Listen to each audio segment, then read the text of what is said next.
sahabat Fscape dan Fgizi, perkenalkan aku Tessa Yolanda, salah satu tutor Fscape Indonesia.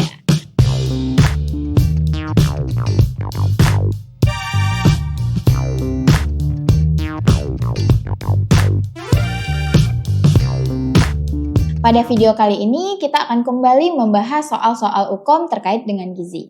Yuk simak video berikut ini. Seorang ahli gizi mendapatkan kasus bayi laki-laki mengalami berat badan rendah, kemunduran pertumbuhan otot, wajah seperti orang tua, ukuran kepala tidak sebanding dengan ukuran tubuhnya, cengeng, dan apatis. Ahli gizi menganalisis terdapat kondisi kekurangan zat gizi spesifik. Apakah zat gizi yang dimaksud pada kasus tersebut? A. Protein, B. Energi, C. Zinc, D. Lemak, dan E. Vitamin. Nah, kira-kira apa nih jawabannya sahabat Fgizi? Nah, langsung aja ya kita bahas untuk soal yang pertama ini. Nah, di sini yang ditanyakan adalah zat gizi yang dimaksud pada kasus ini. Dimana pada kasus ini dari ciri-cirinya ini menggambarkan bahwa bayi ini mengalami gangguan kekurangan energi protein. Dimana pada pasien dengan KEP ini terbagi menjadi 3, yaitu pasien dengan marasmus, yang kedua adalah kwashiorkor, yang ketiga adalah marasmus kwashiorkor. Nah, pada data ini ciri-cirinya menunjukkan yaitu pasien mengalami marasmus, karena pada marasmus ini anaknya akan terlihat sangat kurus. Sedangkan pada kwashiorkor, anaknya ini terlihat sehat dan juga cenderung mengalami adanya edema.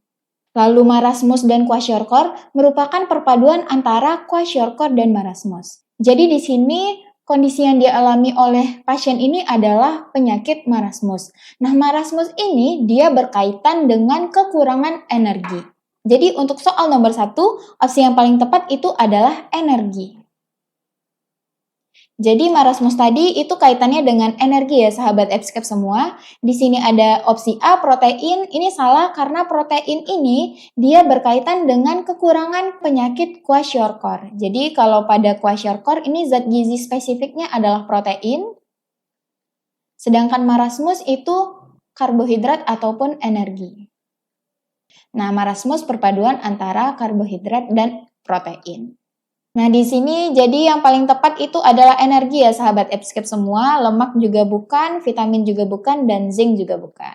Soal nomor 2 adalah seorang perempuan berusia 45 tahun masuk rumah sakit dengan berat badan 80 kg, tinggi badan 150 cm, tekanan darah 110/80 mm air raksa, LDL-nya adalah 130 mg per desiliter, HDL 30 mg per desiliter, lalu pasien suka makan makanan yang berlemak, yaitu gorengan dan santan, dengan pola makan 3-4 kali per harinya.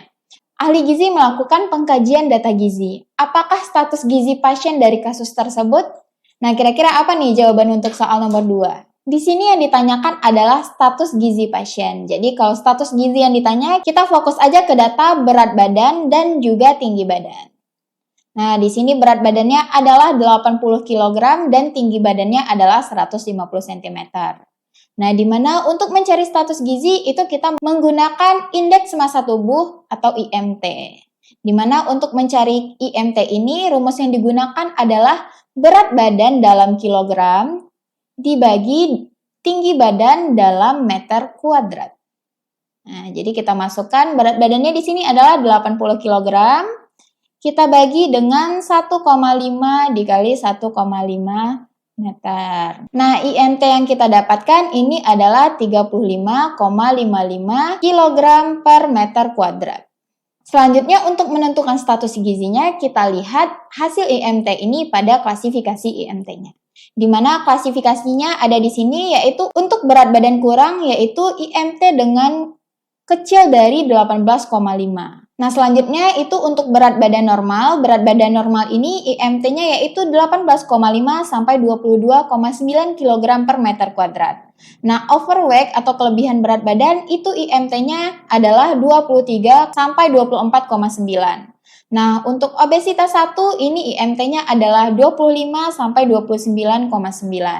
Nah, untuk obesitas tingkat 2 ini IMT-nya adalah besar dari 30 kg per meter kuadrat. Nah, pada soal tadi itu jawabannya adalah 35,55 kg per meter kuadrat. Jadi jawaban yang paling tepat itu pasiennya mengalami status gizinya obesitas. Jadi jawaban yang paling tepat ini adalah E, obesitas.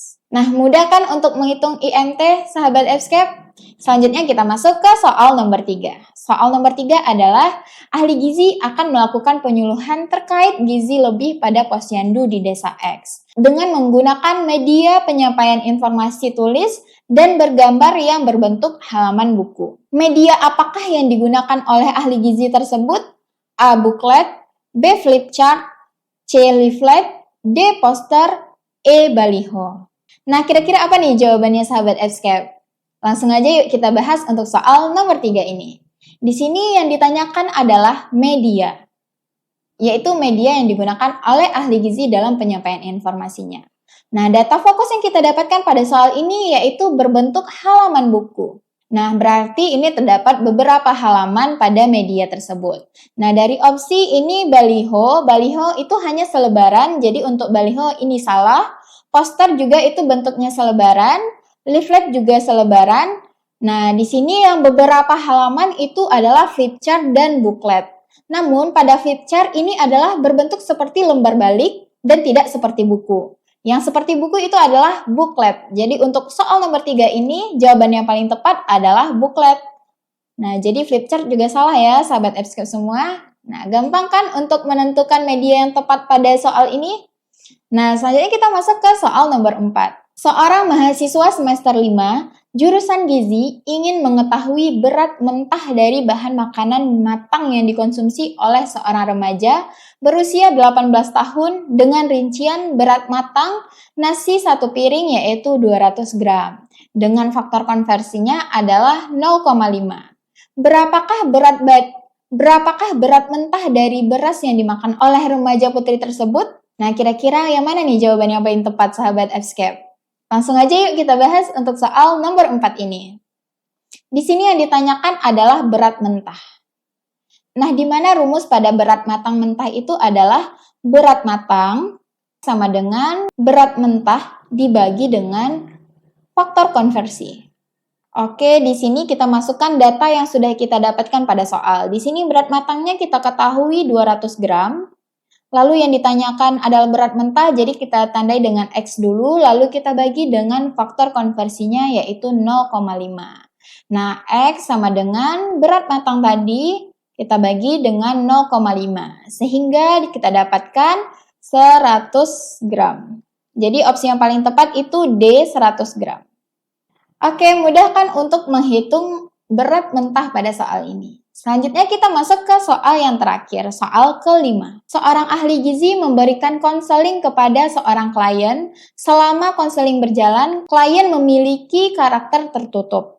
Sebagai seorang konselor, ahli gizi tersebut dalam waktu singkat dituntut untuk bisa mengatasi hambatan seperti ini. Bagaimana cara yang dilakukan oleh konselor? A. Memperbaiki penampilan. B. Menggunakan bahasa sederhana. C. Meminta bantuan dari orang lain yang mengerti dan bisa dipercaya. D. Meyakinkan pasien terkait dengan kerahasiaan dan permasalahannya. E. Sabar menunggu klien bercerita. Nah, kira-kira yang mana nih jawaban yang paling tepat, sahabat EBSCAP? Nah, langsung aja yuk kita bahas untuk soal nomor 5 ini. Di sini yang ditanyakan adalah bagaimana cara yang dilakukan oleh konselor. Nah, data fokus yang kita dapatkan di sini yaitu kliennya memiliki karakter yang tertutup. Nah, sebagai konselor yang baik, kita harus dapat mengatasi semua hambatan yang terjadi pada konseling. Contohnya yaitu ketika klien kita memiliki karakter yang tertutup. Caranya yaitu atau solusinya adalah kita harus membangun dulu hubungan yang baik dengan klien tersebut. Sehingga nantinya kita dapat meyakinkan klien bahwa datanya itu akan kita jaga dengan kerahasiaan yang baik. Jadi jawaban yang paling tepat itu adalah D, meyakinkan pasien terkait dengan kerahasiaan permasalahannya. Nah, ketika klien ini sudah terbuka kepada kita, maka kita dapat menggali masalah dengan sebaik-baiknya. Di sini ada opsi memperbaiki penampilan. Ini merupakan hambatan yang berasal dari konselor, bukan dari klien. Ini solusi ketika konselor tidak percaya diri. Jadi dia harus memperbaiki penampilannya terlebih dahulu. Jadi untuk opsi A salah karena bukan hambatan yang berasal dari kliennya. Lalu di sini menggunakan bahasa yang sederhana. Nah, ini juga merupakan hambatan dari klien, tapi pada klien yang memiliki pemahaman yang rendah. Sehingga pada klien yang memiliki pemahaman yang rendah ini, kita dapat memberikan solusi yaitu menggunakan bahasa sederhana dengan bantuan media-media agar dapat dimengerti oleh klien kita. Jadi untuk opsi B ini salah ya sahabat Fscape semua. Selanjutnya itu meminta bantuan dari orang lain yang mengerti dan bisa dipercaya. Nah, ini merupakan hambatan yang terjadi pada konselor ketika konselor kurang mampu memahami bahasa yang dimiliki oleh klien. Sehingga konselor dapat meminta bantuan orang yang mengerti akan bahasa yang digunakan oleh klien, namun orang tersebut dapat dipercaya. Jadi untuk opsi C ini salah. Nah, untuk selanjutnya ada opsi E, sabar menunggu klien bercerita. Ini juga salah karena konselor itu dituntut untuk dapat aktif dalam menggali permasalahan. Jadi kalau misalnya konselor sabar menunggu klien, ini juga baik, namun juga perlu untuk mengatasi solusi-solusinya dengan lebih tepat. Jadi yang paling tepat untuk soal ini yaitu meyakinkan pasien terkait dengan kerahasiaan permasalahannya, yaitu opsi D. Nah, itu dia pembahasan soal kita pada hari ini. Jangan lupa untuk like, komen, dan subscribe channel YouTube Fscape Indonesia dan jangan lupa untuk share ke teman-temannya yang lain. Sampai bertemu di video-video selanjutnya. Assalamualaikum warahmatullahi wabarakatuh.